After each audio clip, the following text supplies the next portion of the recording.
তেল মশলা ছাড়া পাকিস্তানের জনপ্রিয় পেশোয়ারি বিফ বা নামকিন গোশত, আফগানিস্তানে যেটাকে নামকিন গোশত নামে পরিচিত, এই রেসিপিটা বর্তমানে নেট দুনিয়ায় খুবই জনপ্রিয় একটা রেসিপি। আর যারা তেল মশলা খায় না বা অসুখের জন্য খেতে পারে না তাদের জন্য একটা বেস্ট রেসিপি। আসসালামু আলাইকুম everyone, welcome back to my channel I by Yummy foods.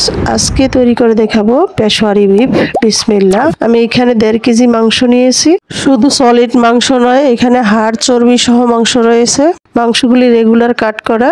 আর এই রেসিপিতে মাংস সবসময় বড় বড় পিস করতে হয়, কিন্তু আমার এখানে ছোট ছোট পিস করা আছে, সমস্যা নেই, তাও দিয়ে হয়ে যাবে। এখন আমি দিয়ে দিলাম 4টা আলু, 4টা পেঁয়াজ, 4টা আস্ত রসুন আর 2 ইঞ্চি আদা ছোট ছোট পিস করে নিয়েছি, এগুলি দিয়ে দিলাম।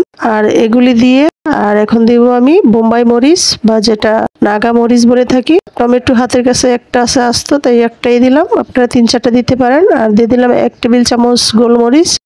আর দিব এখন ঘি। এই রেসিপির মেইন উপাদান কিন্তু লবণ, ঘি আর গোলমরিচ, আর বাকি মশলা কিন্তু দেয় না অথেন্টিক রেসিপিতে। আমি বাঙালি তো তাই দিয়ে দিলাম পেঁয়াজ, রসুন, আদা, আলু আর টমেটো, এগুলি দিলাম। আর এগুলি দিলে একটা অন্যরকম ফ্লেভার যোগ হয়। আর বিশ্বাস করবেন না যে কত মজা হয় তেল মশলা ছাড়া একটা রেসিপি। প্রথমে তো আমি বুঝতেই পারিনি যে এত মজা হবে। আলহামদুলিল্লাহ, অসম্ভব মজা। আর আপনারা ট্রাই করতে পারেন, আসছে কুরবানির ঈদে এই রেসিপিটা ট্রাই করতে পারেন, আর অনেক ভালো লাগবে আশা করি।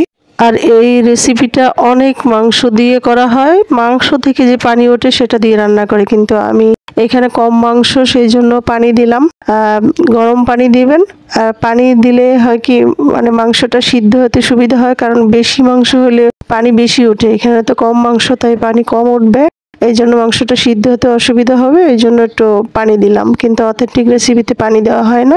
আর ঘি আর মাংস থেকে যে পানিটা বের হয় তার সমন্বয়ে তৈরি হয়ে যায় ঝোলটা, অনেক গ্রেভিটা অনেক মজা হয়। না খেলে কিছুতেই বুঝতে পারবে না যে কতটা মজা, সারা বাড়ি ঘর একদম সুগানে ভরে যাবে। এই রেসিপিটা একবার হলো ট্রাই করবেন, তাইলে বুঝতে পারবেন পেশোয়ারি বিফের জন্য মানুষ কেন পুরান ঢাকা দৌড়ে যায় আর এত পাগল। এটা একবার খেলে বারবারই খেতে মন চাইবে, আর আপনি একবার খেলে কখনো ভুলতে পারবেন না স্বাদ। আশা করি সবার ভালো লাগছে, আর ভালো লাগলে আমার চ্যানেলটিকে সাবস্ক্রাইব করে নিতে পারেন এবং লাইক কমেন্ট শেয়ার করবেন বেশি বেশি করে ফ্রেন্ডস অ্যান্ড ফ্যামিলির সাথে। আর পরবর্তী ভিডিও দেখার আমন্ত্রণ রইল। আল্লাহ হাফেজ। Thanks for watching.